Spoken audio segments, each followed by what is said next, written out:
The International Women's Coffee Alliance Kenya chapter says women produce most of the coffee grown in the country, but their contribution to the industry, which is a leading foreign exchange earner, has always been downplayed.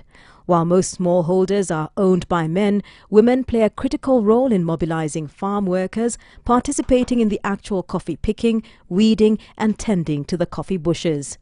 Wangari Kabiru says the Women's Coffee Alliance wants to lobby for women in coffee to begin playing a bigger role in coffee cooperatives. Women have issues in coffee. Issues ranging from they cannot access good quality markets.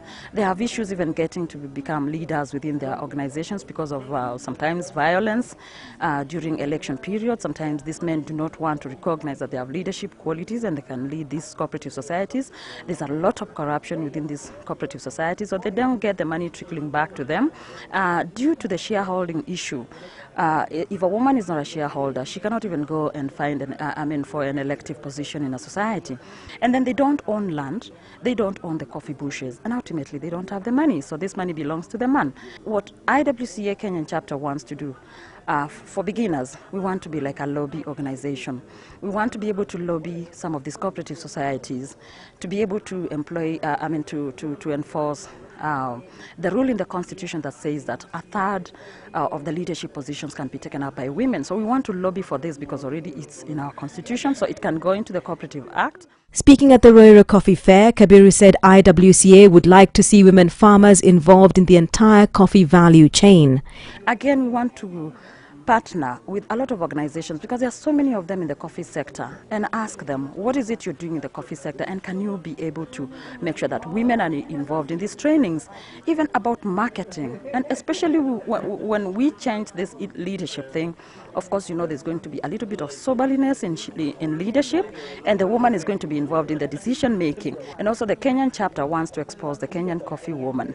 We want to expose them to even events like here in the Ruiru Coffee Fair. We want to expose them to IAFCA, to the SCAR, all conferences where coffee issues are being discussed. We want women to come out there. So we will find sponsorship. We will be able to fundraise and sponsor them, also to visit and see what other women have been able to do in the coffee industry. Director of Research, Dr. Joseph Kimemia, says farmers, including women, are showing greater interest in the varieties of coffee developed at the Coffee Research Foundation. We want to emphasize to our farmers to put more emphasis and increase their yields per tree. And my slogan to the farmers is double your efforts. So you go 2 kilos, go to 4 kilos, so that you can increase the yield.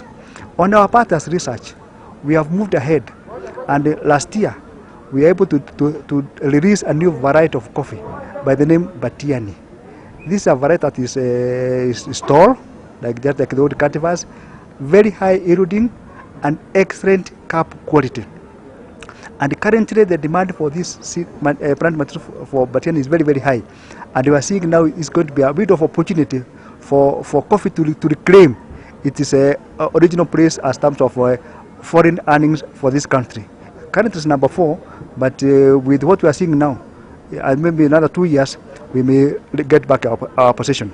So the future is bright for coffee, but only for the people producing high quality coffees. The good run in coffee prices witnessed in the last 5 to 6 years touched record highs at the beginning of February, but Osborne, a farmer from Muranga, says the farmer is yet to benefit from the good prices. I think what has happened with coffee is that over the years we've just recycled the same knowledge.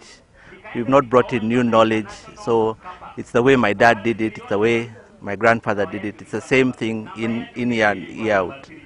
And that's one of the greatest challenges. Labor is also very expensive.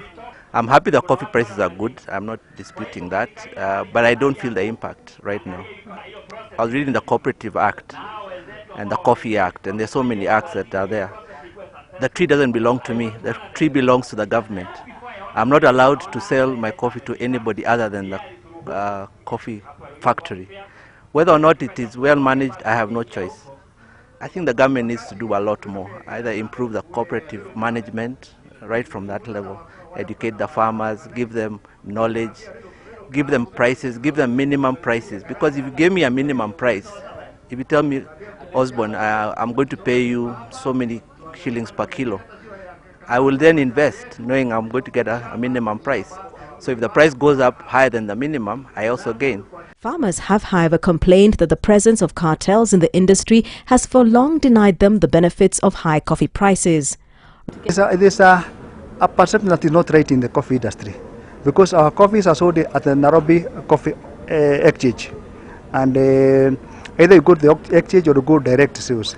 And the farmers what they deliver are actually fruits, so they cannot compare the prices that is sold in supermarkets and in Europe versus what they deliver. The rest coffee here, farmers are paid up to 80 shillings per kg of cherry. That's $1 per kilo of cherry. Literally, that's good money, because generally the break-even point for coffee is 15 shillings per kilo of cherry. For them to retain their market, they have to sustain their productivity. It's not ups and downs. They need to have a sustained production of a certain level and a certain quality. That's not going to change, because the consumer of coffee is like the consumer of Coca-Cola.